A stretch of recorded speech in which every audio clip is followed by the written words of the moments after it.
Сәлеметсіздер ме, құрметті оқушылар? Абайтану 11-ші сынып. Сабақтың тақырыбы 22-ші қара сөз. Сабақтың мақсаты: оқушыларға Абайдың қара сөздері 22-ші қара сөз жайлы толық түрде мәлімет бере отырып, олардың ой пікірін қалыптастыру, сөздік қорын молайту, шығармашылық ізденіске баулу.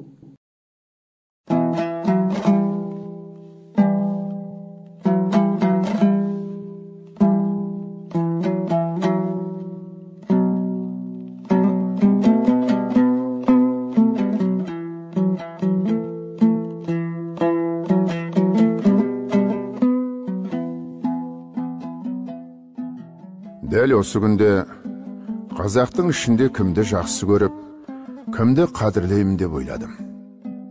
Байды қадірлейін десем, бай жоқ. Бай болса, өз басының, өз малының еркі өзінде болмас беді. Ешбір байдың өз малының еркі өзінде жоқ. Кей бай, өзі біреумен күш таластырамын деп, 100 кісіге қорғалауықтығынан жалынып, малын үлестіріп жүр. Ойлайды, жалынтып бердім деп ақмақтығынан.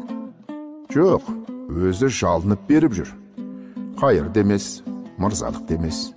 Өз елімен, өз жерімен ойрандасып, ойсыздарға қойнын ашып, малын шашып жүр.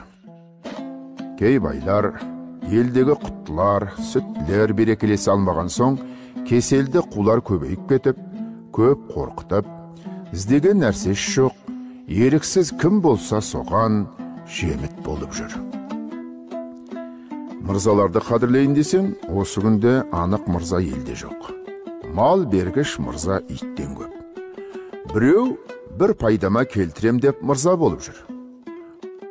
Болыс пен биді құрметтейін десең, Құдайдың өз берген болыстық пен билік елде жоқ. Сатып алған, жалынып, бас ұрып алған болыстық пенен биліктің ешбір қасиеті жоқ.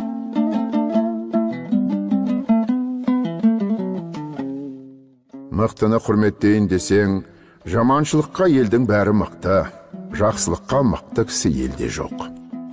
Есті кісін тауып құрметтейін десең, әділет, ұят, нысапқа есті кісі елде жоқ. Қулық, сұмдық, арамдық, амалға елдің бәрі де есті.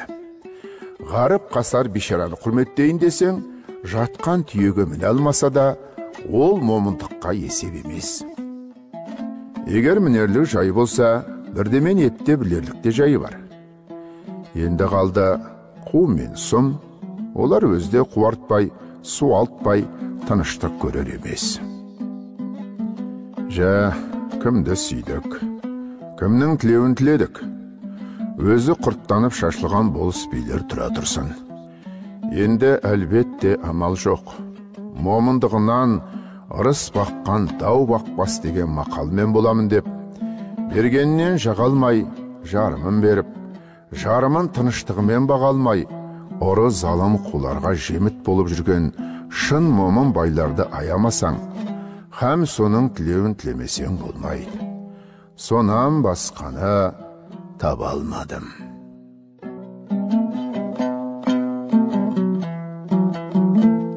Сабақты бекіту. Төменде көрсетілген 3 сұраққа аудио толқын арқылы жауап беріңіздер. Оқылым тапсырмасы үйге. 56-шы беттегі 1-2 тапсырманы дәптерімізге орындаймыз.